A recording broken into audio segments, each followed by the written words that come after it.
या ज्ञान मुद्रा में 3 बार ओम का उच्चारण करेंगे, फिर गायत्री मंत्र करेंगे।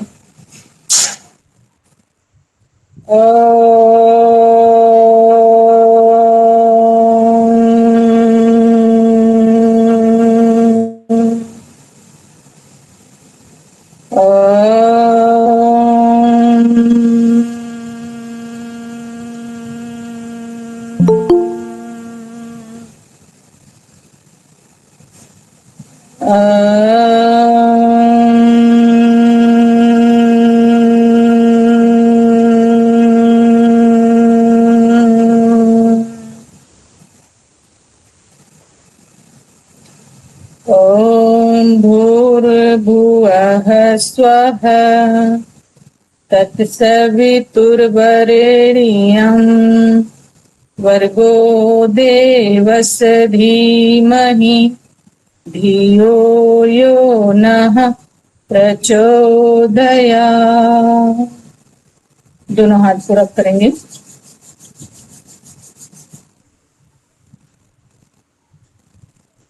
आंखों को खोलेंगे धीरे से।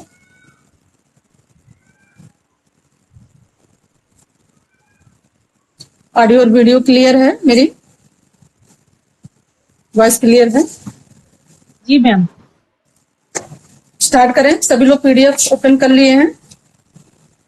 तो कल हम लोगों ने देखा था कि आदिनाथ से लेकर के और कैसे कैसे आया, फिर भगवान आदिनाथ के द्वारा आया, फिर ऋषि मुनियों के द्वारा, फिर उसके बाद से भगवान कृष्ण और गौतम बुद्ध और महात्मा जैन धर्म में सारी चीजें इस तरीके से हम योग यहाँ तक आया कि पतंजलि ने फिर इसको एक साथ में पिरोहित किया, ठीक है, इकट्ठा किया। मोहनजोदड़ो की खुदाई में कैसे मिला योग का मतलब प्रतीक कि हाँ पहले भी योग चलता था, योग लोग करते थे। वहां पे क्वाइंस में योग की जो आकृति जो हम पोज देते हैं ना, बनाते हैं, वो सारी वहां की आकृतियों में मिली खुदाई के दौरान, ठीक है। अच्छा पहले ये बताइए कितने लोगों ने पूरा पढ़ के रखा है पीडीएफ? किन किन लोगों ने पढ़ा है? जो पढ़ा होगा फिर वो जल्दी से मतलब चीजें समझ में भी आ जाएंगी, फिर ज्यादा मुझे पढ़ने की जरूरत नहीं पड़ेगी, ठीक है। बाकी लोगों ने नहीं पढ़ा, प्राची भाग्यश्री ने नहीं पढ़ा। सर ये कौन है? डॉक्टर, ये बस लिखा हुआ है। डॉक्टर कौन है? प्राची है? ये कौन है? सिर्फ डॉक्टर लिखा हुआ है, DR।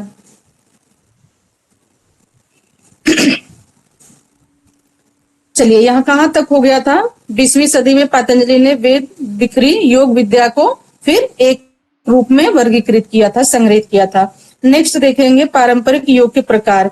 योग की उच्च व्यवस्था, समाधि, मोक्ष, कैवल आदि तक पहुंचने के लिए अनेकों साधकों ने जो साधन अपनाए, उन्हीं साधनों का वर्णन योग ग्रंथ में समय समय पर मिलता रहा है। उसी को योग के प्रकार से जानना जाने लगा। योग की प्रमाणिक पुस्तकों में शिव संहिता है, गोरख शतक में योग के चार प्रकारों का वर्णन मिलता है। ये जो गोरख संहिता, शिव संहिता है, इन सबके राइटर कौन है? गोरखनाथ जी हैं, यानी उन्होंने ही इसको पूरे सूत्रबद्ध किया है, खुद से लिखा है, ठीक है। गोरख संहिता हो गया, गोरख शतक हो गया, शिव संहिता हो गया, तो उसमें सारे योग के जो है प्रमाण मिलते हैं कि योग कैसे मतलब किया जाता था। उसमें देखिए इन दोनों में लिखा गया है कि योग के 4 प्रकार बताए गए हैं। तो ये योग के 4 प्रकार कोई बता सकता है अगर पढ़ा है तो? किस तरीके से 4 प्रकार इसको हम समझ सकते हैं? मैम हठ योग, राजयोग, शायद कर्म योग, भक्ति योग, हाँ शायद लय, राज। 1 by 1 अनिमा मैम आप बोलिए। मंत्र योग, हठ योग, राज योग, लय योग। वेरी गुड, बिल्कुल सेम सही बताया मैम ने, यही है, ठीक है। इसमें 4 प्रकार के योग का वर्णन इसी तरीके से किया गया है। मंत्र योग, हठ योग, लय योग और राजयोग। सूत्र पढ़ने की जरूरत है कि आगे बढ़े? पढ़ देती हूँ। मंत्र योगो हश्चैव लय योगस तृतीय चतुर्थ राजयोग है, यानी शिव संहिता के 5वें श्लोक में 11वें नंबर का, 5वें अध्याय के 11वें नंबर का श्लोक है। मतलब वहां पर इसकी वर्णन किया गया है। तो इन सब बुक से आप लोगों का कोई लेना देना नहीं है, ये बुक आपने पढ़नी नहीं है, आपको पीडीएफ से पढ़ना है। लेकिन समझने के लिए आपको कि बताया गया है कि यहाँ 4 प्रकार के योग का वर्णन बताया गया है। क्योंकि योग का वर्णन जैसे बहुत सारे लोग आए और बहुत सारे लोगों ने अपने अपने तरीके से दिए ना बताए, जैसे कि पतंजलि अलग दिए, गोरक्षनाथ जी ने अलग दिए, भगवान बुद्ध ने अलग दिए, श्री कृष्ण जी ने अलग दिए, तो इसलिए अलग अलग सबको बताया गया। तो इतना जानना आपका जरूरी है कि कौन कौन कहाँ दिया, बाकी जाकर के ज्यादा डीप में उसको जानने की इतना अभी जरूरत नहीं है। योग के 6 पारंपरिक प्रकार, तो ये पहले भी आप लोगों ने पढ़ लिया है। तो जितनी सारी चीजें अगर पहले हम कनेक्ट करते हैं जो फर्स्ट पेपर में पढ़ाए थे, तो उसको हम छोड़ देंगे, ठीक है। और सबसे अच्छा यही रहेगा कि आप लोग बुक पढ़ के अगर रखेंगे पीडीएफ को, तो वो बहुत ही अच्छा आप लोगों के लिए रहेगा। पारंपरिक प्रकार कितने हैं? 6 प्रकार के, हठ, जप, कर्म, भक्ति, ज्ञान, हाँ, और तंत्र इसमें है। फर्स्ट में आ गया ये मंत्र योग। मंत्र का सामान्य अर्थ क्या होता है? मनन करना, ठीक है। मनता त्रात्रय इति मंत्र, यानी मन में ही मंत्रों का जाप करना, जिसको जो पसंद हो। राम भी बोल सकता है, ओम नमः शिवाय बोल सकता है, ओम की चैंटिंग कर सकते हैं, है ना। ये इस तरीके की मंत्र योग के बारे में बताया गया है। और ये बहुत ही यूजफुल भी होती हैं और इजी भी होती हैं। और दूसरी मतलब इनके इफेक्ट जो है ना वो बहुत पॉजिटिव पड़ते हैं। आप जब करेंगे इस पर देखेंगे 2 से 3 महीना। देखिए कोई भी चीज होता है ना, अगर हम एक बीज डालते हैं ना, खेतों में बीज डालते हैं, बहुत सारे लोग यहाँ किसान घर से होंगे। वैसे मैं बता दूं कि मैं किसान घर से नहीं हूँ, लेकिन मैं चीजों को पढ़ी हूँ, जानी हूँ, समझी हूँ, तो उस बेस पे मैं बता रही हूँ। मेरे पेरेंट्स भी किसान नहीं थे, सब लोग सर्विस वाले थे। तो हमारे गांव है ही नहीं, मतलब गांव चीज हमने देखा नहीं है, दूसरे के गांव में जाके मैंने देखा। तो उसके अकॉर्डिंग मैं बता रही हूँ कि जब हम खेत में बीज भी डालते हैं ना, तो वो बीज एक दिन में नहीं, उसका फल जो होता है खेत में जो लहराते हैं, वो एक दिन में नहीं मिलता है ना। उसको भी महीने में मतलब मिलने में 4 महीने 6 महीने लगते। जो बीज आज हम लगाते हैं तो वो कुछ टाइम के बाद उसका फल हमें मिलता है। जैसे गेहूं लगाया तो गेहूं निकालेंगे, धान लगाया तो धान निकालेंगे। तो इसी तरीके से जैसे आम अमरूद के अगर आप पेड़ का बीज डालते हैं तो कुछ टाइम के बाद उसका रिजल्ट हमको मिलता है। तो बस सेम ऐसे ही है कि अगर हम कोई चीज अपने लाइफ में स्टार्ट करते हैं, जैसे कि मंत्र, ठीक है, मंत्र अगर हम स्टार्ट करते हैं और हमने सोचे कि आज हमने मंत्र जपना शुरू कर दिया है और इसका रिजल्ट हमको 4 दिन के बाद ही दिख जाए, तो क्या ऐसी पॉसिबिलिटी है? ऐसी पॉसिबिलिटी नहीं है। क्योंकि जब हम कोई कर्म करते हैं, उस कर्म में अगर हमें इतना टाइम लग जाता है, तो हम इसकी कल्पना क्यों करें कि आज हमने मंत्र जपा, 3 दिन से 4 दिन से जप रहे हैं, मेरे सारे काम क्यों नहीं सही हो जा रहे हैं, मुझे स्वर्ग की प्राप्ति क्यों नहीं हो जा रही, मैं पूर्ण रूप से ठीक क्यों नहीं हो जा रही। ऐसी कल्पना हमें नहीं करनी चाहिए, क्योंकि गीता में भी बताया गया कि आपको अपने कर्मों पे ध्यान देना है ना, फल की इच्छा नहीं करनी है। और निश्चित रूप से आपके कर्म अच्छे होंगे तो फल आपको अच्छा ही मिलेगा, उसका फल कभी भी बुरा नहीं मिलेगा। तो मंत्र का यही बताया गया है कि मननात् त्रात्रय इति मंत्रम, यानी मन से मंत्रों को का जप मन से हमें करना चाहिए, ठीक है, तभी उसका फल 3 से 6 महीने। पहले तो स्टार्टिंग का देखिए, मैं एक रेशियो बता देती हूँ। स्टार्टिंग जब करते हैं तो 9 दिन कंटिन्यू करते हैं, ठीक है, बिल्कुल जिस दिन से स्टार्ट किया तो बिल्कुल ईमान धर्म से अपने ईश्वर को साक्षी मान के 9 दिन करिए। अगर 9 दिन आप कर ले गए तो 10वें दिन भी आप कर ले जाएंगे। फिर उसको 21 दिन तक करिए।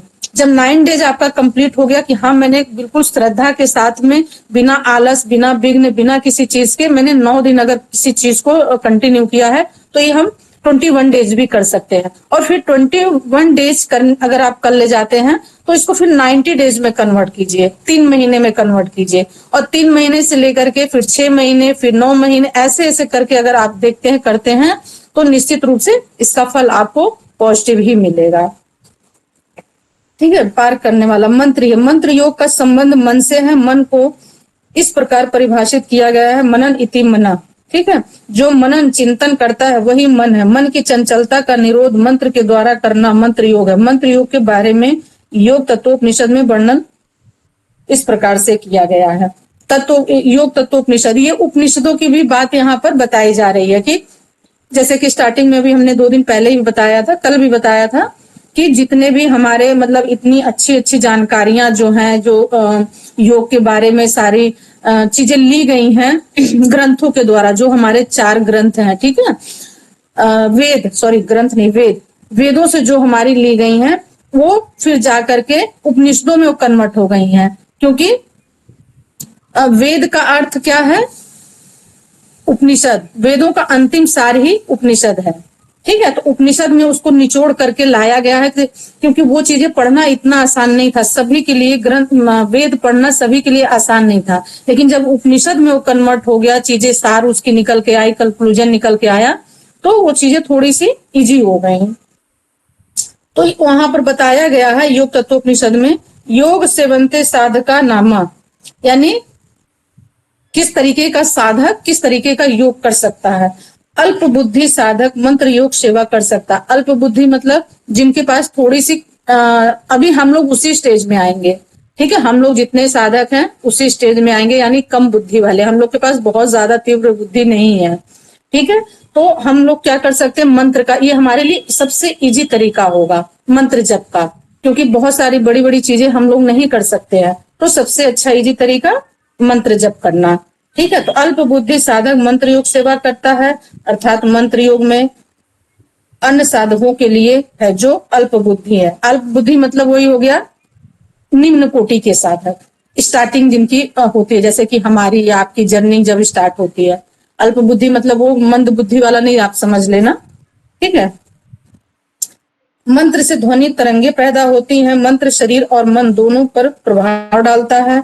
मंत्र में साधक जप का प्रयोग करता है। मंत्र जप में 3 घटकों का काफी महत्व है। वे हैं घटक उच्चारण, लय व ताल, ठीक है। मंत्र में 3 तरीके का बहुत इसमें इंपॉर्टेंट है जो हम मंत्र पढ़ते हैं।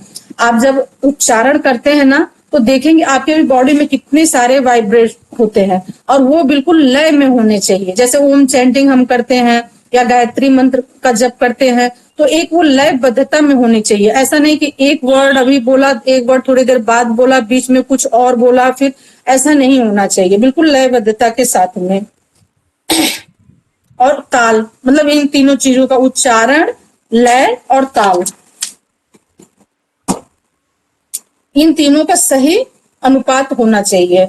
मंत्र शक्ति को बढ़ा देता है। मंत्र जप मुख्य रूप से 4 प्रकार से किया जाता है। मंत्रों का जप हम मुख्य रूप से 4 टाइप से कर सकते हैं। वाचिका, मानसिक, उपांशु, अजपा।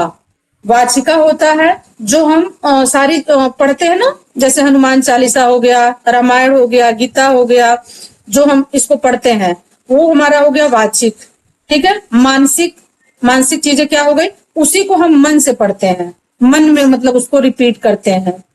कोई भी चीज जैसे बोल रहे हैं, कर रहे हैं, जैसे एक बार हमने हनुमान चालीसा पढ़ लिया, गायत्री चालीसा पढ़ लिया, फिर उसी को हम बाद में मन से करते हैं, अंदर अंदर ही, तो वो मानसिक हो गया। उपांशु हो गया कम स्वर में, कम स्वर के एक प्रार्थना जो सुनाई केवल देता है, जैसे कि ओम भूर्भुवः स्वः, है ना, हल्का ऐसे बोलते हैं, यानी कम स्वर में, जिनको हम अपने मुंह से निकालते हैं।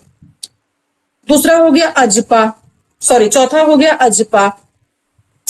अजपा में निरंतर स्वर के साथ चलते रहता है। अजपा जब एक क्रिया हमारी जब तक अवस्था जब तक आती है अजपा की, तब तक हम बहुत सारी चीजों को दूर कर, मतलब अपनी पुरानी जो निगेटिव हमारी वृत्तियां होती हैं वो बहुत हद तक खत्म हो जाती हैं, और तभी अजपा जाप को आप फील कर सकते हैं। अजपा जाप स्वयं में ही चलता रहता है। एक और है, जैसे कि अजपा को ही हम सोहम बोलते हैं।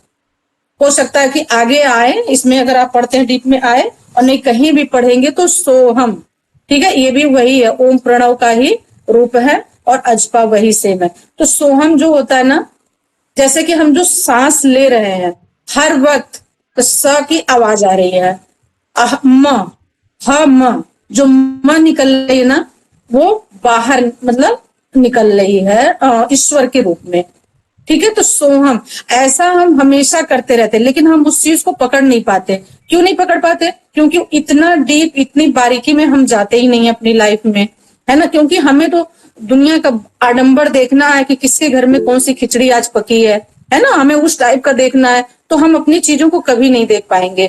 कहते हैं कि अगर खुद को जानना है, खुद को पहचानना है, तो मिरर के सामने खुद से बात कीजिए। और नहीं तो अगर आप हमेशा दूसरों के ही चक्कर में रह जाएंगे तो कभी भी आप अपने बारे में जान नहीं पाएंगे। ये बिल्कुल मतलब यूनिवर्सल सत्य है। आपको अपने घर की चीजें, अपने अंदर की चीजें कभी दिखाई नहीं देंगी, क्योंकि आपको हमेशा दूसरा कोई ही दिखाई देगा। दूसरे की अच्छाइयां, बुराइयां, कमियां सब अगर आप उनमें ढूंढते रहेंगे तो फिर आप अपने अंदर कब देखेंगे। तो ये सारी चीजें जो है अजपा जप है, ये हम हमेशा जपते हैं। ठीक है, ये 21,600 डेली हम सांस लेते हैं और डेली ये चीजें हमारे साथ घटना घटती है, लेकिन हम उसको कभी एक भी नहीं पकड़ पाते हैं। 21,000 तो छोड़ दीजिए, 2100 छोड़ दीजिए, 21 छोड़ दीजिए, 21,600 तो बहुत दूर की बात है। कि जितनी हमारी सांसें हैं एक दिन की, 24 घंटे की, ठीक है, उतनी बार हम अजपा जप का मंत्र करते हैं। यानी सोहम, सो मतलब हवा, स मतलब हमारे अंदर जा रहा, हम जो बाहर हम निकाल रहे हैं। स की आवाज आई ना, स से अंदर जाता है, हम से बाहर निकलता है। तो ये सब चीजें थोड़ी सी डीप की हैं। जब इस पर काफी डीप आप पढ़ाई करेंगे तब आपको समझ में आएगी, लेकिन ओवरऑल मोटा मोटा एक हमने ऐसे बता दिया आपको। नेक्स्ट पॉइंट देखेंगे, हठ योग। पश्चिम देश में हठ योग लोकप्रिय है। संस्कृत में इसका अर्थ है ठ और सुर का अर्थ है ह। दो महत्वपूर्ण सिद्धांत है जिन पर हठ योग आधारित है। चंद्रमा, ठीक, थोड़ा सा ये मुझे लगता है कि मिस प्रिंट हुआ है। इसकी जो सीक्वेंस होनी चाहिए ना वो थोड़ी सी सही नहीं है, तो उसको अभी मैं बताती हूँ। तो जिनको समझ में पहले एक जगह रफ में लिख लें, फिर बाद में उसको इसी मतलब पीडीएफ में उसको करेक्शन कर लेंगे। ठीक है, पहले रफ में लिख लेंगे। ये वाला इतना जहां लिखा है हठ योग प्रिय है, संस्कृत का अर्थ ठ और सुर का अर्थ ह, दो महत्वपूर्ण सिद्धांत जिन पर हठ योग आधारित है। तो चंद्रमा, इसी को मैं थोड़ा सा अपने लैंग्वेज में बता रही हूँ। हठ योग के बारे में हमने आपको बताया था, हठ विद्या के बारे में, जो कि भगवान शिव से फिर आया मत्स्येंद्र नाथ जी में, मत्स्येंद्र नाथ से फिर गोरखनाथ जी में, फिर इनकी हठ परंपरा चली। कल कुछ संप्रदायों को कल भी नाम हमने बताया था कल की क्लास में, ठीक है, जो कि हठ संप्रदाय से हैं या नाथ संप्रदाय से हैं। तो इन लोगों ने हठ विद्या को अपनाया। तो हठ विद्या कैसे, ह और ठ मिल करके दो शब्द है, ह और ठ, ठीक है। ह से हुआ हकार और ठ से ठकार। ह से हमारा हो गया सूर्य नाड़ी यानी राइट साइड, ठीक है, और ठ से हमारा ह से हो गया हमारा, देखिए यहाँ कुछ गड़बड़ हो रहा ना, ह से, सॉरी, ह से हमारा हो गया हठ। हाँ, यहाँ क्योंकि मिस प्रिंट पूरा हुआ है तो मैं ऐसे बता दे रही हूँ, कुछ मुझसे भी गलतियां हो गई। ह से हमारा हकार, ठीक है, यानी राइट साइड, यानी हमारा सूर्य नाड़ी, और ठ जो है हमारा लेफ्ट साइड चंद्रमा नाड़ी। ईडा राइट और पिंगला लेफ्ट, ठीक है। तो ईडा पिंगला से ऐसे आप समझ लेंगे, है राइट और लेफ्ट। तो ह हमारा क्या है, सूर्य है, और ठ हमारा चंद्रमा है। यहाँ मिसप्रिंट हुआ है, यहाँ आप लोग अच्छे से उसको मेंशन कर लेंगे। इसी को हठ विद्या मतलब कहा गया। ह से हकार, ठ से ठकार, ह से सूर्य और ठ से चंद्रमा, ठीक है। चंद्रमा हमारा जितना भी है ठ से वो हमारी शीतलता प्रदान करती है, और ह से जितना हमारा मतलब जो भी वर्ड आते हैं इसमें बहुत सारी चीजें आती हैं। दिन आ जाएगा, सूर्य आ जाएगा, हाँ, इस तरीके से और भी चीजें आ जाएंगी जो हमने नोट डाउन तो कर रखा है लेकिन अभी सामने नहीं रखे हैं। तो इस तरीके से ह से रिलेटेड जितने भी हैं वो सारे जीन्स में को प्रतिबिंबित करते हैं, यानी इंडिकेट करते हैं, ठीक है। यानी गर्मी, उष्ण जिसमें पैदा होती है, और ठ से जितने भी है शीतलता वाली, ठीक है, चीजें। चंद्रमा नाड़ी हो गई, हमारा लेफ्ट साइड हो गया। जैसे इंसान को, किसी को अगर बहुत गुस्सा आता है, ठीक है, बहुत गुस्सा आता है, आजकल मुझे भी बहुत गुस्सा पता नहीं क्यों आने लगा, मैं खुद भी नहीं समझ पा रही हूँ। हालांकि मैं तुरंत उस चीज को कन्वर्ट कर लेती हूँ, वैसे मैं बहुत कूल रहती हूँ। जब भी किसी को घर में कुछ भी होता है, ये बिल्कुल नेचुरल चीजें बता रही हूँ, गुस्सा आता है, तुरंत अपनी लेफ्ट को बंद कर दीजिए, राइट माउस को बंद कर दीजिए, लेफ्ट चलाना स्टार्ट कर दीजिए। तुरंत देखेंगे विद इन सेकेंड में आपका गुस्सा बिल्कुल शांत हो जाएगा, ठीक है। इस तरीके से तो ये हमारा ठंड का जो चंद्रमा का प्रतीक होता है, ये हमारे शीतलता का प्रतीक होता है, लेफ्ट साइड। कभी भी खाना खाइए हमेशा लेफ्ट साइड को लेटिए और लेफ्ट से ही उठिए। तो इससे हम आप देखेंगे पाचन तंत्र भी सही रहेगा आपका, और आपके अंदर जो है एक जो अग्रेसिव वाला जो वातावरण पैदा होता है वो नहीं होगा। उससे आप हमेशा शांत, आपका मन रहेगा। और जब भी अगर किसी से कुछ मांगना होता है, घर में कुछ भी कहना होता है, खास तौर से मेल पर्सन से, ठीक है, तो आप अपने जो है लेफ्ट नोज को पहले सॉरी राइट नोज को पहले बंद कर दो, ठीक है, ताकि लेफ्ट जो है हमारा एक्टिव हो जाए, लेफ्ट साइड एक्टिव हो जाए, ठंडा हो जाए। तो जब भी जिसके सामने जाओगे कुछ भी अपना डिमांड रखोगे तो बड़े प्यार से रखोगे कि हमको ये चाहिए, ऐसा करवा दो, वैसा करवा दो, तो चीजें जल्दी से आपकी सुनी जाएंगी। और जहां मतलब आप एग्रेसिव के साथ बोलेंगे ना तो कुछ भी नहीं सुनी जाएगी, फिर बोलेंगे जो मिला वो भी रखो, चलो हटो, साइड हो जाओ, ठीक है। तो ज्यादातर लेफ्ट साइड का ही आप लोग यूज करिए। ये हम लोगों के लिए ठीक नहीं है, हम लोग के लिए लेफ्ट साइड ठीक है, राइट साइड का नहीं ठीक है। नेक्स्ट आ जाते हैं ध्यान।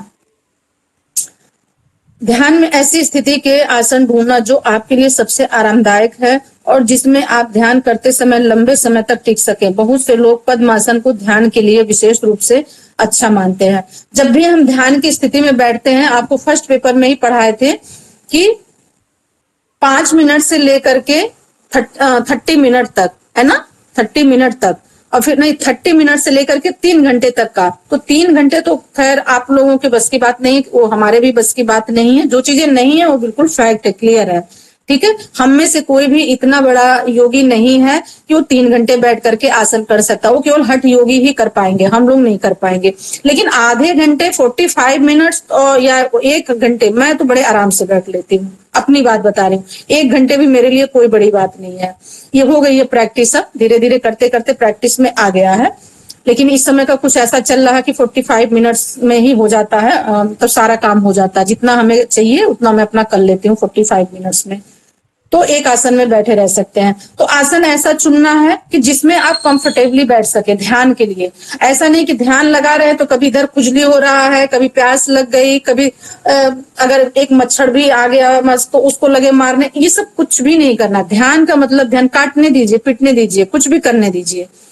इतना नहीं होगा कि मतलब कि आप बिल्कुल बेहोश हो जाएंगे, ऐसा कुछ हो जाएगा कि आपको हॉस्पिटल ले जाने की जरूरत पड़ेगी। साफ सुथरी जगह देख लीजिए, समतल जगह होनी चाहिए, इक्वल होनी चाहिए, आसन हमारा अच्छा सा होना चाहिए, और आसन हमेशा जो है रेड कलर का ही यूज करना चाहिए। इसका भी एक बहुत बड़ा साइंटिफिक वो है। जो कभी चीजें अगर ऐसा आएंगी तो मैं बाद में उसकी बात करूंगी, आपको समझाऊंगी। फिलहाल तो यहाँ आसन की बातें बताई जा रही हैं। तो पद्मासन को ध्यान के लिए सबसे अच्छा माना जाता है। अगर आप पद्मासन लगा लेते हैं तो डेली लगाने की कोशिश करिए, चाहे वो 5 मिनट की लगे, चाहे वो 10 मिनट की लगे, चाहे वो 2 मिनट की लगे। पद्मासन से अच्छा कुछ भी आसन नहीं है, मतलब ध्यान के लिए। ये क्या होता है, हमारे पूरे स्पाइन को स्ट्रेट रखता है, कभी बूढ़ा नहीं होने देता है, और बिल्कुल नर्वस सिस्टम जो हमारा स्पाइन जाता है ना, वो सीधे हमारे नर्वस सिस्टम तक जाता है। तो जो भी उस समय ध्यान के टाइम हम अपने अंदर ध्यान करते हैं, परमात्मा का ध्यान करते हैं, अच्छी चीजों का ग्रहण करते हैं, तो वो सीधे वो जाता है हमारे माइंड तक। तो ये पद्मासन बहुत अच्छा है ध्यान के लिए। शरीर के भीतर ऊर्जा में सुधार। योग शरीर में ऊर्जा के प्रवाह में सुधार करता है। इसे करने से स्वास्थ्य में सुधार होता है।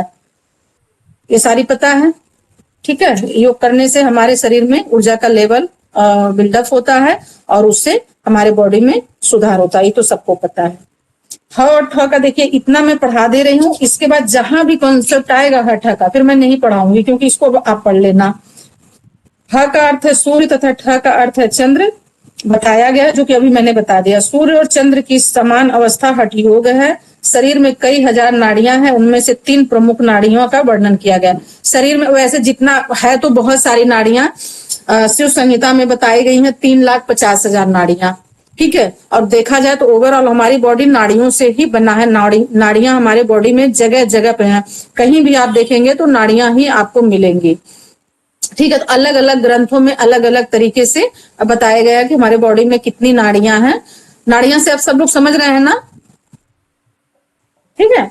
तो इस तरीके से एक तो ज्यादातर बताया गया कि 72,000 नाड़ियां, ठीक है, ये बहुत जगह मेंशन है, 72,000 नाड़ियां बहुत जगह मेंशन है। उन 72,000 नाड़ियों में से किसी किसी पुस्तक में, हठ योग की पुस्तक में 14 नाड़ियां बताई गई हैं। फिर उन 14 के बाद भी किसी किसी और पुस्तक में, क्योंकि आप लोग इतना भी पुस्तक नहीं पढ़े हैं या पढ़े भी होंगे तो आपको पता होगा, नहीं पढ़े हैं तो समझ लीजिए इस तरीके से, उन 14 नाड़ियों में से 10 प्रमुख बताई गई हैं। ठीक है, फिर उन 10 में से लेकर के उन 10 नाड़ियों से 3 प्रमुख बताई गई हैं। 3 में हमारी कौन सी हो गई वो सबको पता है, योग वालों है तो सबको पता है, ईडा, पिंगला और सुषुम्ना, ये हमारी इंपॉर्टेंस 3 नाड़ियां हैं। ठीक है, और किस सब नाड़ी को भूल जाइए, इन 3 नाड़ियों को हमेशा याद रखिए। सूर्य नाड़ी अर्थात पिंगला जो दाहिने स्वर का प्रतीक है, जो कि अभी देखिए मैंने सब इसका एक्सप्लेन कर दिया। चंद्रमा नाड़ी अर्थात ईडा, या इसको जरूर आप क्लियर कर लेना क्योंकि इसमें मैं भी कंफ्यूज हो जाती हूँ। सूर्य नाड़ी अर्थात पिंगला, सूर्य यानी राइट हमारा है वो पिंगला है। ठीक है, पिंगला का प्रतीक है, इसका सूर्य का प्रतीक है। और चंद्र नाड़ी अर्थात जो बाया, चंद्र नाड़ी हमारी लेफ्ट साइड की। ये सबको क्लियर है? ये मुझे लग रहा कि अभी जब मैं पढ़ा रही थी, आपको बता रही थी, तो सूर्य और चंद्र, ईडा और पिंगला में मैंने कुछ गड़बड़ कर दिया था।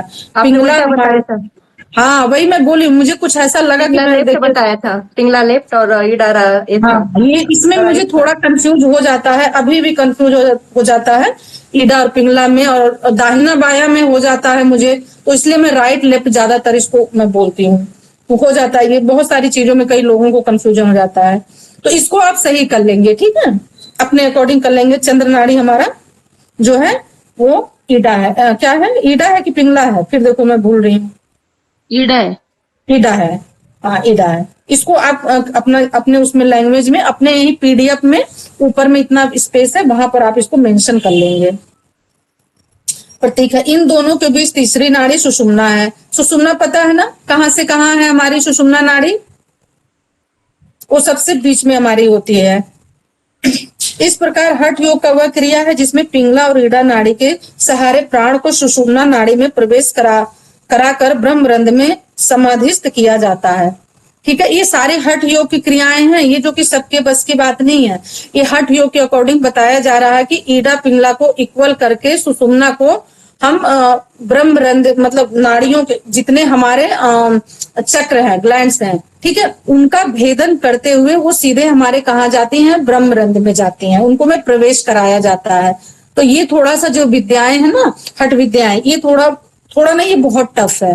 तो ये पुराने वही योगी लोग कर, आजकल ये लुप्त हो चुका है, ये बिल्कुल भी नहीं है, कोई इतना नहीं करा सकता है, क्योंकि इसका कहीं भी अभी कहीं इस समय नया चीज ऐसा कुछ देखने को नहीं मिला है। लेकिन ये पहले की बातें हैं, तो इसलिए आप भी इसको जान लो। ब्रह्मरंध्र में समाहित किया जाता है। हठ प्रदीपिका में हठ योग के 4 अंगों का वर्णन किया गया है। हठ प्रदीपिका भी एक ग्रंथ है जिसको रिसेंटली अभी हम लोग भी पढ़ते हैं, तो कुछ चीजें वहां से भी ली जाती हैं। उसमें आसन, प्राणायाम, मुद्रा और बंध तथा नादानुसंधान है। तो उसमें ज्यादातर जोर षटकर्मों पर नहीं दिया गया, केवल षटकर्म उनके लिए दिया गया है जिनके कफ प्रवृत्ति ज्यादा बढ़ी होती है, कफ वालों के लिए। फिर एक आसन दिया गया है, और प्राणायाम, मुद्रा और बंध और नादा अनुसंधान। तो मुद्रा और बंध को एक ही मानते हैं। ठीक है, मुद्राएं, बंध हमारे जो 4 हैं, कौन कौन से बंध हमने बताए थे, मूल बंध, उडियान बंध और जालंधर बंध। ठीक है, और जब इन तीनों एक साथ लगते हैं तो उसी को हम महाबंध बोलते हैं। ठीक है, उसी को हम महाबंध बोलते हैं। तो इनको मुद्रा और बंध एक ही में आ जाता है। मुद्रा हमारी, जैसे हम ये सारी पढ़ाए थे ना, कई मुद्राओं के बारे में बताए थे, ये दोनों एक ही में इक्वल हो जाते हैं। और फिर लास्ट आ जाता है नादानुसंधान, जिसकी 4 अवस्थाएं हैं, हाँ, घटावस्था, परिचय अवस्था, घटावस्था, आरंभावस्था और फिर निष्पत्ति अवस्था। ये 4 अवस्थाओं का वर्णन किया गया है, जिसमें हमारी कुंडलिनियों का जागरण होता है, ब्रह्मा, विष्णु और महेश का, रुद्र का भेदन होता है। घेरण्य संहिता में 7 अंग का वर्णन किया गया है। जो 13वीं शताब्दी से लेकर के अब तक की जो बुक चल रही है, हठ योग की जो बुक है, ठीक है, यानी हठ योग के जो ग्रंथ चल रहे हैं, यही 2 ग्रंथ मोस्ट इंपॉर्टेंट हैं, चल रहे हैं। कौन कौन सा आपका, हठ प्रदीपिका और घेरंड संहिता, ठीक है, जिसमें से हठ प्रदीपिका के जितनी भी मतलब षट क्रियाएं हैं वो बहुत टफ है, उसको आज भी कोई इतना नहीं फॉलो कर रहा है। उसको भी ये पढ़ने के लिए दिया गया है, पढ़ाई में मतलब इसका यूज हो रहा है, लेकिन जो उसकी अप्लाइड हो रही हैं क्रियाएं, जो अप्लाइड हो रही हैं वो इसके नहीं हो रहे हैं, घेरंड संहिता के हो रहे हैं। हाँ, आज के प्रेजेंट टाइम में घेरंड संहिता का ही ज्यादातर हर जगह भी यूज हो रहा है। तो उसमें सात अंग दिए हैं जिसको सप्तांग अंग बोलते हैं।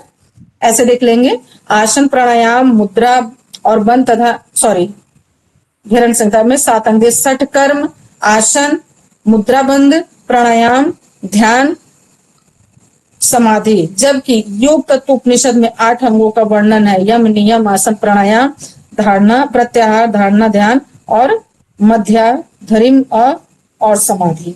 ठीक है, तो ये जो अष्टांग योग देखिए, इसमें सप्तांग योग दिया है। जो हम अष्टांग योग कहाँ पढ़े थे, फर्स्ट पेपर में पढ़े थे ना, पूरा बेस्ड था अष्टांग योग पर, हमारा पूरा योग जो है वो बेस्ड था। उसको ही पढ़ते पढ़ते हमारी पूरी हिस्ट्री खत्म हो गई, चली गई। उसी तरीके से घेरंड संहिता में सप्तांग योग दिया गया, लेकिन सप्तांग योग में देखेंगे आप, ये वो हमारा था, इसमें था यम, नियम, ठीक है, आसन, प्राणायाम, प्रत्याहार, धारणा, ध्यान, समाधि थी। इसमें आप कुछ देखेंगे चीजें तो चेंज है, जैसे कि षट कर्म हमारे कितने थे, हमने बताए थे 6 थे, जिससे हमारे इंटरनल बॉडी पार्ट्स की जो शुद्धता होती है। नेक्स्ट उसमें साधन थे, आसन थे, मुद्रा बंद उसमें नहीं था ना, अष्टांग योग में जब हम पढ़े थे उसमें मुद्रा बंद नहीं था। प्राणायाम था, है ना, प्राणायाम था, इसमें भी प्राणायाम है। ध्यान समाधि उसमें भी था, ध्यान समाधि इसमें भी है। और योग तत्व उपनिषद में यही जो वेदों का सार उपनिषद, योग तत्व उपनिषद में 8 अंगों का वर्णन किया गया, यानी वही 8 अंग जो अष्टांग योग में हमने पढ़ा था। इतनी बातें समझ में आ गई मेरी? ये बहुत लंबा है, इसको सब लोगों ने पढ़ लिया है, अगर इसको पढ़ेंगे तो पूरी क्लास ही खत्म हो जाएगी, इतना लंबा पढ़ेंगे तो, है ना। ये इतना लंबा छोटे बच्चे पढ़ते हैं। हठ योग पूरा आप लोगों ने पढ़ा है तो मैं इसका पूरा कॉन्सेप्ट वही समझा दूंगी। जहां से इसमें अगर कोई बताए कि नहीं समझ में आ रहा है, अगर पढ़ा है तो वहां से लेकर के पूरा समझा दूं आप लोगों को। और ऐसे मुझे लगता नहीं है कि आपको अभी समझ में नहीं आया होगा, अगर जिसने पढ़ा होगा। चलिए यहां से देख लेते हैं। हठ योग के बारे में लोगों की धारणा है कि हठ शब्द ह प्लस अच प्रत्यय के साथ प्रचंडता या बल अर्थ में प्रयुक्त होता है। हठेन या हठात क्रिया विशेषण के रूप में प्रयुक्त करने पर इसका अर्थ बल पूर्वक या प्रचंडता पूर्वक, अचानक या दुराग्रह पूर्वक अर्थ में लिया जाता है। कहने का मतलब है कि हठ शब्द जो सुन करके है ना, जिनको नहीं पता होगा, जैसे जो नए नए साधक होंगे, जो जैसे कि मुझे योग के बारे में कुछ भी नहीं पता था, जब हम नए नए इसको ज्वाइन किए थे कभी डिप्लोमा करने के लिए, पहले ऐसे मेरे पास एक ऑफर आया था कि पहले कहीं हम कंप्यूटर सिखाती थी बच्चों को, ठीक है, तो वो फ्री ऑफ कॉस्ट में सिखाती थी अपना टाइम पास करने के लिए। तो मेरे घर के पास में ही था, तो मैं ऐसे जाया करती थी कि मतलब वहां के बच्चे आएंगे तो कंप्यूटर सिखाऊंगी, सिर्फ मतलब उससे मेरी नॉलेज भी बढ़ेगी और मेरा थोड़ा टाइम पास हो जाएगा, क्योंकि मेरे बच्चे बाहर थे तो मैं नहीं मतलब टाइम मेरा कहीं वो हो पा रहा था, एक्सपेंड हो पा रहा था, तो मैं कोचिंग में चली जाती थी। तो वहां पर हमको किसी ने ऐसे बोला कि आप इसको कर लीजिए कोर्स, आपके लिए बहुत अच्छा रहेगा और इसमें आपको बहुत फ्यूचर भी है, फ्यूचर के साथ साथ इसमें एक मानसिक संतुष्टि भी है योग के बारे में। तब फिर मैंने जब पढ़ा तो मुझे ये सारी चीजें, जैसे हठ है, ये जितनी सारी चीजें हैं, कुछ भी समझ में नहीं आती थी कि हठ क्या होता है, मतलब सारी जो भी आपको मैंने बताया। तो जैसे कि यहाँ बताया जा रहा है कि हठेन या हठात क्रिया विशेषण रूप से, ठीक है, तो इसको हमें ऐसे नहीं समझ, अब मेरे लिए तो यही था, हठ मतलब जिद्दी, है ना, जिद से कोई चीज करना। हम लोग कहते नहीं छोटा बच्चा हठ कर रहा है, जिद कर रहा है, इस तरीके से हम उसको समझ लिए। तो आप एकदम बिल्कुल सही वो समझना था, क्योंकि हठ विद्या जो है इतना आसान नहीं है, यानी बहुत बार प्रैक्टिस करने के बाद, बहुत बार उसको सीखने के बाद, करते करते तब वो चीजें सीखने को आती हैं। अभी जिसमें से 3-4 चीजें मैं खुद ही हठ विद्या का मैं करती हूँ, जैसे कि जल नीति, ठीक है, जल नेति के साथ में अपना रबड़ नेति। तो जब स्टार्टिंग में हमने किया था तो मेरे बिल्कुल पसीने छूट जाते थे कि मतलब ये कैसे होंगे, हाँ, देख करके उसको मतलब क्या कहते हैं, नेति को देख करके ही पसीने आ जाते थे, आंखों में आंसू पहले ही आ जाते थे। लेकिन फिर हमने कहा जब ये योग में है और इसको करने से ये लाभ है तो क्यों नहीं करना चाहिए, बिल्कुल करना चाहिए। और सब लोग कर रहे होंगे तभी तो ये बना है, नहीं तो क्यों बनता। तो फिर मैंने उसको किया और नहीं, एक बार में नहीं हुआ, 2 बार में नहीं हुआ, 3 बार में नहीं हुआ, लेकिन फिर फाइनली हमने जब तक उसको कर नहीं लिया फिर हमने तब तक चैन नहीं लिया। मतलब हमको ये था कि मुझे करना ही करना है। तो एक तो ये हो गई, दूसरी हो गई कुंजन करना, कुंजल पानी पी करके फिर बाहर निकालना। ये मेरे लिए बहुत बड़ी बात थी, क्योंकि एक बार पानी पियो एक बार निकालो। लेकिन अब पता है वो चीजें बिल्कुल रूटीन में हो गई हैं। तो और वो रूटीन में हुई है तो उससे बहुत सारे हमारे फायदे भी हुए हैं। ठीक है, तो इस तरीके से हठ विद्या जो है, त्राटक हो गया। त्राटक अभी जैसे किसी को बोल दो कि 1 मिनट के लिए भी कि अगर किसी चीज पर आपको त्राटक करना है, इस तरीके से एक दिखना है, नहीं कोई देख पाएगा। मैं 30 मिनट से लेके 1 आवर्स तक मैं बैठ जाऊंगी, मेरी पलकें नहीं झपकेंगी। एक कम बड़ी सफलता है, पलकें 2 सेकेंड में सबकी झपक जाती है ना। और हम मैं 1-1 घंटे बैठ जाती हूँ। अब तो मुझे मना होने लगा कि नहीं इतना नहीं बैठना, क्योंकि फिर ज्यादा नुकसान भी करेगा। एक थोड़ा हिसाब से, अब 10 मिनट 15 मिनट, और चाहे जितनी देर में बैठूं मेरी पलकें गिरती नहीं है। अब पहले था तो बार बार ऐसे ब्लिंक हो जाती थी, बार बार ब्लिंक हो जाती थी। तो ये सब चीजें हठ वाली ही है। यानी जब हठ विद्या को हम सीखते हैं ना तो उसको हठ पूर्वक ही सीखना हमको पड़ता है, तभी जाकर के वो विद्या हमें आती। अब एक दूसरे चीज पर और काम कर रहे हैं, जब अगर सफल हो जाएंगे फिर तभी आप मिलोगे, तब हम आपसे बात करेंगे, अभी नहीं उसके बारे में बात करेंगे। तो इस तरीके से ये हठ बल पूर्वक मनन करने का विज्ञान का अर्थ है। ठीक है, इस प्रकार सामान्यतः लोग हठ योग को एक ऐसा योग के रूप में जानते हैं जिसमें हठ पूर्वक कुछ शारीरिक एवं मानसिक क्रियाएं की जाती हैं। इसी कारण सामान्य शरीर शोधन की प्रक्रियाओं से हटकर की जाने वाली शरीर शोधन की 6 क्रियाओं जैसे नेति, धौति, कुंजन, वस्ती, देखिए इसमें से हम बहुत सारी चीजें कर लेते हैं। जितना ये है ना, नेति कर लेते हैं, धौति भी थोड़ा थोड़ा हमने कर लिया, कुंजन हम करते ही हैं, हाँ। और रही वस्ती, तो वस्ती आप खुद भी कर सकते हो, हाँ, और जा करके सेंटर पर भी करवा सकते हो, हाँ। ये भी हम लोगों ने सीखा है। त्राटक आता ही है, कपालभाति ये पूरा आता है। और नौली रही, तो नौली में क्या है कि जो उनको थोड़ा सा ये होता है ना, क्या कहते हैं पित्त जिनकी बढ़ी होती है उनको नौली नहीं करनी चाहिए, वो थोड़ा सा नुकसान करता है। तो जब तक आप डॉक्टर की सलाह ना ले लें, मतलब वो डॉक्टर वो वाले नहीं, एलोपैथी वाले डॉक्टर नहीं, हमारे योग वाले जो डॉक्टर होते हैं उनसे जब आप सलाह ले लें तभी जाकर के नौली करें। बाकी इसमें से सारी क्रियाएं मैक्सिमम मैं कर लेती हूँ और ये भी करती हूँ नौली भी, लेकिन थोड़ा सा पित्त की प्रॉब्लम हम मुझे कभी कभी हो जाती है, क्योंकि शरीर में त्रिदोष से बना है, तो तीनों दोषों का ना कभी कभी रहना होता ही है। कभी पित्त रहेगा, पित्त के साथ कफ रहेगा, कभी वात रहेगा, वात के साथ पित्त रहेगा, ये सभी का है। अगर सभी का ये संतुलित हो जाए तो इंसान फिर बीमार क्यों पड़ेगा, फिर वो कभी बीमार ही नहीं पड़ेगा। कपालभाति का हठ योग मान लिया जाता है, जबकि ऐसा नहीं है। षट कर्म तो केवल शरीर शोधन का साधन है, वास्तव में हठ योग तो देख लीजिए पूरा टाइम इसी में निकल गया। हठ योग तो शरीर मानव मन के संतुलन द्वारा राजयोग प्राप्त करने का पूर्ण सोपान के रूप में विस्तृत योग विज्ञान की 4 शाखाओं में से एक है। अब ये राजयोग क्या है और राजयोग को कैसे ये हठ विद्या पा सकती है, इसका एक बहुत अच्छा सा कॉन्सेप्ट बता रही हूँ, तो समझा रही हूँ आपको। राजयोग जो है हमारा, ठीक है, हठ योग जो हमारा है, ये राजयोग पहुंचने की सीढ़ी है। और राजयोग से आप क्या समझते, पहले आप राजयोग समझेंगे। राजयोग हमारा है जो आत्मा से परमात्मा का मिलन, ठीक है, यानी जो हमने अष्टांग योग में पढ़ा था कि समाधि में जाकर के हमको क्या मिलता है, आत्मा से परमात्मा का मिलन। वहां पर हम अपने आप को साक्षात्कार करते हैं, परमात्मा स्वरूप का ध्यान हमें मिलता है और अपने मन पर राज करने का, जब अपने मन पर राज हो जाना, अपने मन पर राज से मतलब है कि हमारी इंद्रियां, हमारे विचार और हमारे थॉट जितने भी हैं, यानी हमारे चित्त में पड़े संस्कार, ये जब सारी चीजें प्रत्याहार के माध्यम से हम कंट्रोल कर लेते हैं, ठीक है, यानी हमारे मन पर हमारा ही विजय, हमारा ही अधिकार, उसी को हम बोलते हैं राजयोग। है, यानी अपने मन का राजा होना, ना कि इंद्रियों के मन का राजा होना। इंद्रियों के मन के राजा होने से हमने आपको बहुत अच्छा कॉन्सेप्ट सिखाया, बताया भी था, आपको पता नहीं याद है कि नहीं है, पर मुझे याद है कि अभी जस्ट नाउ कि मुझे चाय पीने का मन हो रहा है, लेकिन हम अभी एक ऐसे प्लेटफॉर्म पे बैठे हैं कि हम आपको वेट नहीं करवा सकते। पहले हम आपको देखेंगे, आपकी क्लास को देखेंगे, हम बाद में अगर मेरा मन है तो फिर हम चाय पीने जाएंगे। लेकिन कुछ इंद्रियां हमारी ऐसी होती हैं जो हमें जस्ट नाउ मुझे करने के लिए वो बोलती हैं कि अभी तुरंत ये चीजें करो। सपोज दैट कहीं से आप आए, थोड़ी देर मोबाइल आपने नहीं चलाया है, ठीक है, आधे घंटे हो गए, 1 घंटे हो गए, जो भी, तो आप घर आने पे एकदम बिल्कुल ऐसे मतलब उसको चलाएंगे, चाहे आप पानी पीजिए ना पीजिए, पैर हाथ धुलिए ना धुलिए, लेकिन आप फोन और पॉकेट से निकालेंगे और फट से पहले फोन में देखेंगे।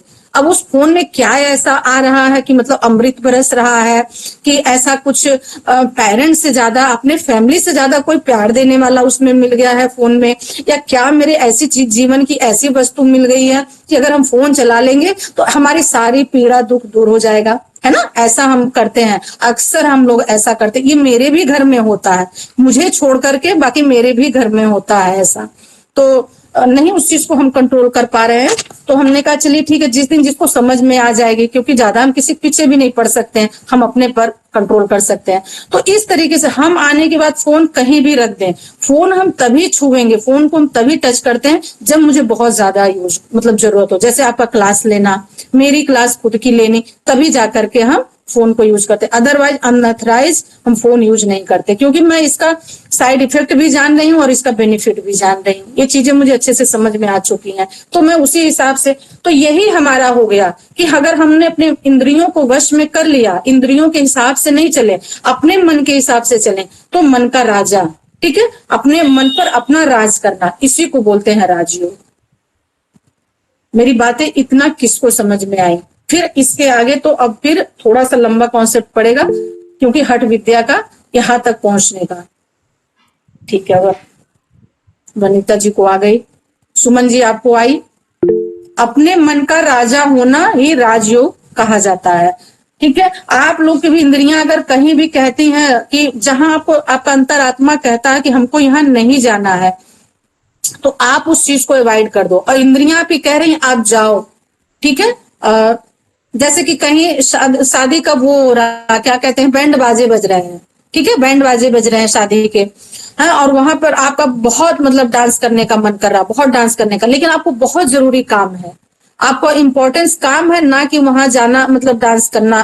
और आप जा करके अगर डांस कर लेते हैं तो आपका मन संतुष्ट हो जाता है, लेकिन जो चीजें हमारी नुकसान करे कि नहीं, हमको सबसे ज्यादा इम्पोर्टेंस इस प्लेटफॉर्म पर रहना है, तो हमने अपने मन को वहां से कंट्रोल कर लिया कि हमें शादी के डांस में नहीं जाना है, हमारा इंपॉर्टेंस कहाँ है, यहाँ पर। तो कंट्रोल किया ना, अपने इंद्रियों को कंट्रोल किया। इस तरीके से हमने अपने इंद्रियों को कंट्रोल करना है। जब जिस दिन हम अपने इंद्रियों को कंट्रोल में कर लिए और अपने अकॉर्डिंग अपना काम करने लगे, उसी दिन से जो है आप देखेंगे कि आपके 80% प्रॉब्लम तो ऐसे ही सॉल्व हो जाएंगे। चलिए, किसी का क्वेश्चन है तो ले लीजिए, बाकी की कल देखेंगे। ये लंबा लंबा इतना अगर हम लोग पढ़ेंगे ना तो बहुत टाइम लग जाएगा, आपको बहुत जल्दी हमको कोर्स कराना है कंप्लीट। किसी का क्वेरी है बोलेंगे सुमन जी? हाँ बोलिए नईमा जी। सुमन जी आप रिमूव कर दीजिए, हैंड रेस किया है। मैम, जो वाचिक मानसिक उपांशु अणपा यहाँ पे लिखा है अंशपा, अजपा, उसको कर लीजिए अजपा, वो मिस प्रिंट हुआ वो अजपा, हाँ, यानी स्वतः ही जपता है वो अजपा, उसको अजपा। अजपा मीन्स होता है ना कि अपने मन से मतलब मंत्र चलने लगना। हमने आप लोगों को बोला था कि थोड़ी देर भी अगर आप प्रैक्टिस करते हैं, ओम मंत्र का चैंटिंग करते हैं, श्री राम जी का, जिसका भी आपको अच्छा लगता है, तो देखेंगे कि थोड़े दिन बाद वो अपने आप अपने मन में जपना शुरू हो जाएगा। उसी को बोलते हैं अजपा। जैसे हम सांस ले रहे हैं, छोड़ रहे हैं, इस पर हम ध्यान तो नहीं दे रहे हैं, पर हमें ध्यान देना चाहिए। तो ये हमारी सांसें स्वतः ही चल रही है ना, तो ऐसे ये मंत्र हमारे अंदर स्वतः ही चलना शुरू हो जाते हैं जब थोड़ा सा हम इस पर ध्यान देना शुरू करते हैं, तब वो चीजें आपको पता चलेंगी। और जब तक आप ध्यान नहीं देंगे तो पता नहीं चलेगा। और किसी का कोई क्वेरी है? सभी लोग पढ़ के बैठेंगे, जितना पॉइंट पॉइंट है ना ये जल्दी जल्दी बताऊंगी, नहीं तो फिर इतना लंबा लंबा अगर हम लोग इसको कॉन्सेप्ट को पढ़ेंगे तो फिर बहुत टाइम लग जाएगा, ये खत्म नहीं होगा जल्दी। ठीक है, आपका अभी दूसरा भी क्लास होंगे और फिर जो है खैर हमें क्या, हमको तो पढ़ाना ही है। और किसी का कोई क्वेरी? किसी का कोई क्वेरी नहीं, सबको समझ में आ गया? सुमन जी चलिए आप बताइए, हठ विद्या का जो अभी हमने बताया आपको, षट कर्म हमको पूरा बताइए, चाहे देख के बताइए चाहे बिना देखे बताइए, कुछ समझ में आया?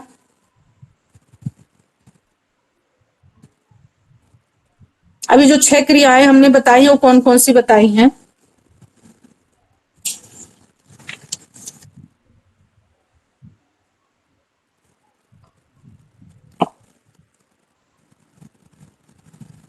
चलिए कल 6 क्रियाएं याद करके रखेंगे आप, आपके पीडीएफ में। पीडीएफ है कि नहीं सुमन जी आपके पास? है? ठीक है, तो आप कल इसको अच्छे से लर्न करके रखेंगे, कल लास्ट में मैं आपसे पूछूंगी। सविता मैम आपको आया समझ में? आपको आया? षटकर्म बता दीजिए, अभी जो षटकर्म हमने बताया है, 2-3 मिनट टाइम। तैती, धोती, कुंजल, बस्ती, नौली और त्राटक, कपालभाति। वेरी गुड, ऐसे पढ़िए, क्लास में रहिए, ध्यान से पढ़िए, जो पूछा जाए उसका टू द पॉइंट आंसर दीजिए, तो इससे ये लगेगा कि आप कितने अवेयर होके बैठे हैं। ठीक है, चलिए कुछ चीजें किसी को नहीं समझ में आती है, कुछ जल्दी समझ किसी को आ जाती है, किसी को देर में समझ में आती है, ये डजंट इशू, बट ये है कि हाँ आप उस चीज पर वर्क करिए, काम करिए, अपनी चीजों पर काम करेंगे तो ये कहीं नहीं जाएगा। अभ्यास और प्रयास, ठीक है, ये दोनों चीजें करने से हम केवल जीत की तरफ बढ़ते हैं, हार की तरफ कभी भी नहीं जाते हैं। मैम एक सब कैसे करते हैं, सब नहीं आता है। ये सारी चीजें ये आप खुद नहीं कर सकते हैं, खुद से नहीं करना, इसमें से एक भी चीज नहीं आपको करना। कपालभाति, अगर आपको पित्त की प्रॉब्लम है और कमर में अगर दर्द है, स्पाइन में दर्द है, तो कपालभाति कभी नहीं करना। ठीक है, जिनको पित्त बढ़ा होता है और जिनको स्पाइन की प्रॉब्लम होती है वो कपालभाति नहीं करते हैं। और ये रही नेति वगैरह, तो ये तो वही जल ऐसे पानी डालते हैं निकालते, दिखाया था ना मैंने पॉट, आप लोगों को दिखाया था, ये प्रैक्टिकल के सारे पार्ट हैं, ये खुद से नहीं करना होता, इसके लिए जो है गुरु जो आपके होते हैं वही लोग कराएंगे, यानी जो प्रैक्टिकल के गुरु होते हैं आपके, ठीक है, वही कराएंगे। धोती भी होता है, तो धोती को ये है कुछ 22 फीट का बताया गया है उसमें बुक के अकॉर्डिंग, हठ प्रदीपिका के अकॉर्डिंग, तो उसको ऐसे मुंह में लेते हैं और फिर धीरे धीरे उससे निकालते हैं, तो इससे हमारी पता 20 प्रकार की बीमारियां दूर होती हैं अगर इसकी प्रैक्टिस करते हैं ना। धोती अंदर जाएगी, धोती मतलब ये एक सूती कपड़ा होता है, ठीक है, इतना 4 इंच का लगभग चौड़ाई उसकी होती है और 22 फीट की लंबाई होती है। उसको धीरे धीरे धीरे हम उसके सहारे उसको दूध में भिगा करके, मिल्क प्रोडक्ट में भिगा करके, वो आप खुद से तो कभी नहीं कर पाएंगे, जब किसी सेंटर पर जाएंगे सीखने के लिए प्रॉपर तभी, और वो ऑनलाइन भी नहीं आप कर सकते हैं।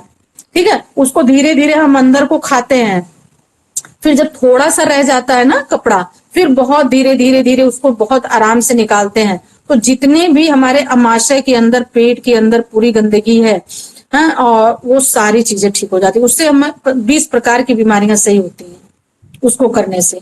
और नेति अगर आप करते हैं तो आपकी आई साइड जो है बिल्कुल ठीक हो जाती है, आई साइड के साथ साथ में आपका बिल्कुल माइंड बिल्कुल शांत हो जाता है। मेरी बिल्कुल चश्मा उतर गया था, लेकिन मैंने कुछ गलतियां कर दी बीच में, अपने ऊपर हमने ध्यान नहीं दिया और फिर हमको दोबारा चश्मा लग गया, और सिर्फ पढ़ने का लगा, जो दूर का था वो बिल्कुल हट गया, उसमें एक पॉइंट भी नहीं है। लेकिन स्टडी के लिए मुझे अभी डॉक्टर रिकमेंड किए हैं कि थोड़े टाइम आप स्टडी के लिए आप चश्मा यूज करो, फिर उसके बाद आप हट जाएगा आपका। तो फिर मैंने दोबारा अपने ऊपर काम करना शुरू किया। बिल्कुल 6 महीने 7 महीने मैंने चश्मा नहीं लगाए हैं, लेकिन वो कुछ मेरी गलती थी जो मैं नहीं समझ पाई थी, अब उस पर हम काम कर रहे हैं। चलिए अभी क्लास को ओवर करेंगे, ठीक है, टाइम हो गया है। प्रेयर कौन करवाएगा, शांति पाठ? फटाफट हाथ खड़ा करिए, एंड्रेस कीजिए, फटाफट करवाइए।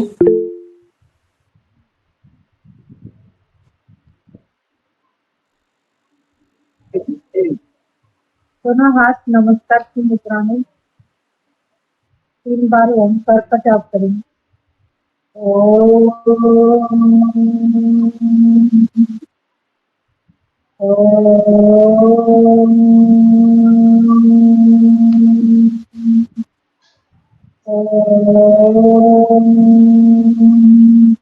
सर्वे भवन्तु सुखिनः, सर्वे सन्तु निरामया, सर्वे भद्राणि पश्यन्तु, मा कश्चित् दुःखभाग् भवेत्।